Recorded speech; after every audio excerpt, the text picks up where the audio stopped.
the United Kingdom is concerned by the ongoing detention of government critics in Zimbabwe, including Job Sekhala MP. The Minister of State for Africa and Development raised these concerns and the case of Job Sekhala specifically with Zimbabwe President Emerson Mnangagwa when they met in the margins of His Majesty the King's coronation last month.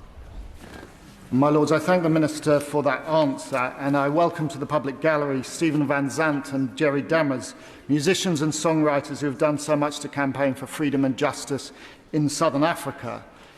Does the Minister agree that today freedom and justice is under vicious assault in Zimbabwe?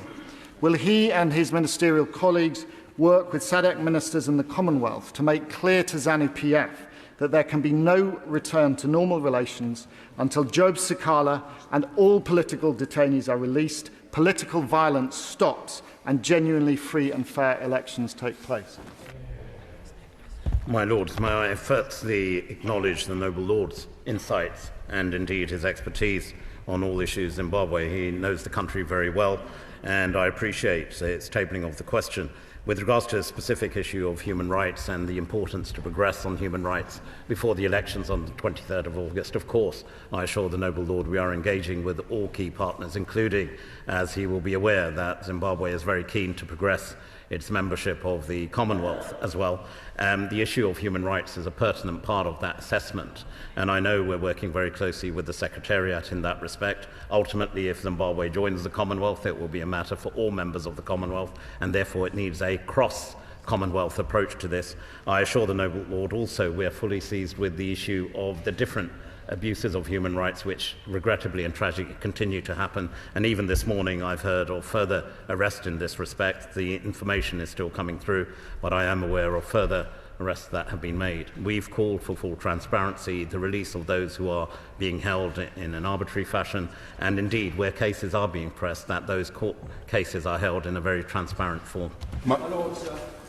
The Minister, I'm grateful to him for his reply about Job Sekhala, but it's not just Job Sekhala who has been arrested. 6 students have been arrested as well for doing nothing more than actually protesting against politicians being arrested themselves.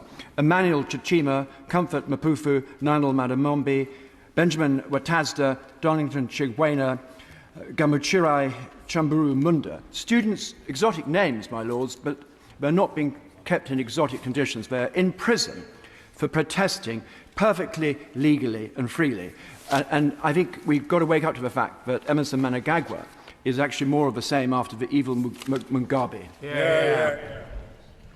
My Lords, my noble friend raises a number of cases, and of course I assure my noble friend that we are fully aware of those particular cases. We remain deeply concerned by the failure to address the allegations of abduction and abuse of opposition members. There's the cases also of Joanna Mamumba, which he raised, Cecilia Chimbiri and Netsai Morova.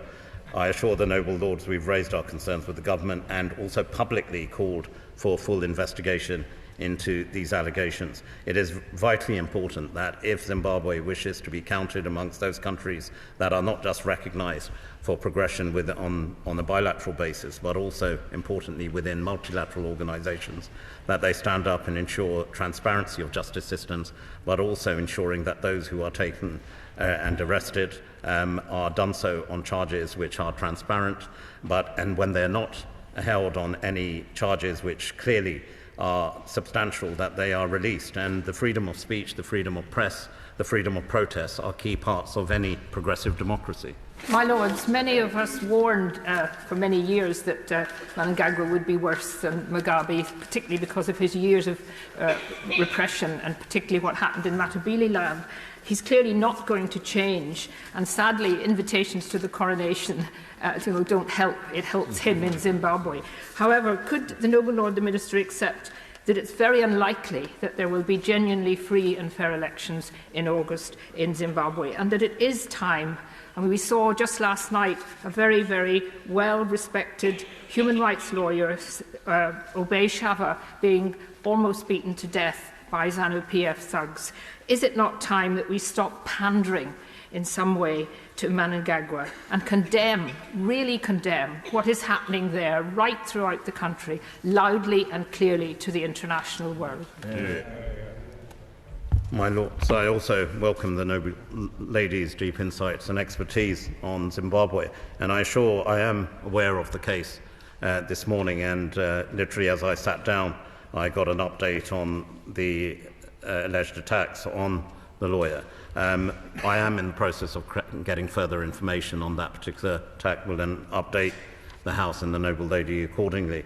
I also agree with the noble lady, the actions that we've seen by the President on Zimbabwe and his government, particularly on areas of legislative change, which they're also bringing into force, are of deep concern and alarming concern, because it does mean the suppression of civil society within Zimbabwe. These are key tenets, as I said, of any democratic reform, and the openness and the vibrancy of civil society is a key part of that, as well as the other cases we've already heard.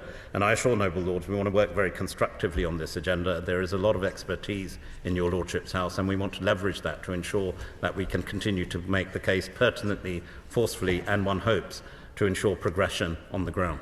My Lords, Your point. The noble Lord the Minister knows I have stressed the importance of civil society, because when states fail their citizens, it's civil society that stands up for human rights.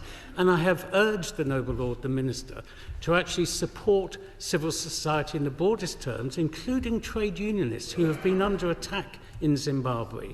And what is the government doing, and what is the FCDO doing to contact global trade union institutions? So it's not just our voice, but it's voices throughout the world that condemn this action and that can promote a free and fair election. Will he give me that assurance? He will contact international trade union institutions.